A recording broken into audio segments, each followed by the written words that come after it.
তার মানে কি মুক্তিযোদ্ধার সন্তান নাতিপুতিরা কেউ মেধাবী না, যত রাজাকারের বাচ্চারা নাতিপুতি হলো মেধাবী, তাই না? মুক্তিযোদ্ধাদের নাতিপুতিরাও পাবে না, তাহলে কি রাজাকারের নাতিপুতিরা পাবে?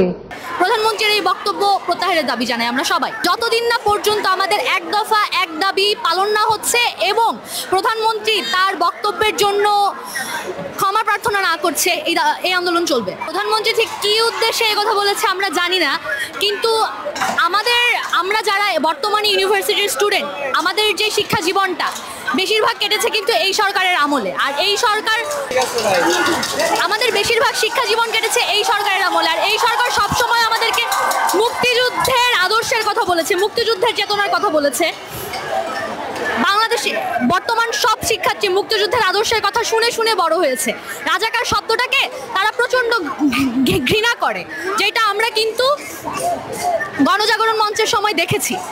সেখানে মুক্তিযোদ্ধাদের সন্তানেরা কোটা পাবে না, নাকি রাজাকারের নাতিপুতিরা কোটা পাবে, এইটা সব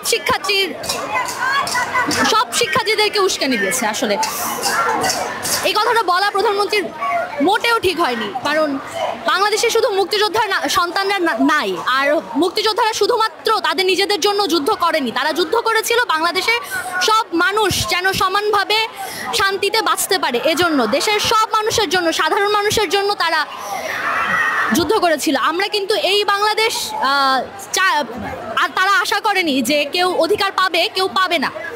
তারা যেই সিদ্ধান্তই নেক, সাধারণ শিক্ষার্থীরা, আপনারা মানে এখন এই মুহূর্তে দেখতে পাচ্ছেন কি পরিমাণ শিক্ষার্থী এই জায়গায় অবস্থান নিয়েছে, এবং এরা কোনো রকম দল, কোনো রকম রাজনৈতিক কর্মকাণ্ডের সাথে যুক্ত না, তাদেরকে কেউ উস্কানি দেয় নাই, তারা নিজেরা এসেছে। যারা কখনো দেশের রাজনৈতিক অবস্থা সম্পর্কে চিন্তাভাবনাও করেনি, তারাও ঘর থেকে বের হয়ে এসেছে। যে যেভাবে ছিল, যে অবস্থায় ছিল, তারাই কথাটা শুনে বের হয়ে এসেছে।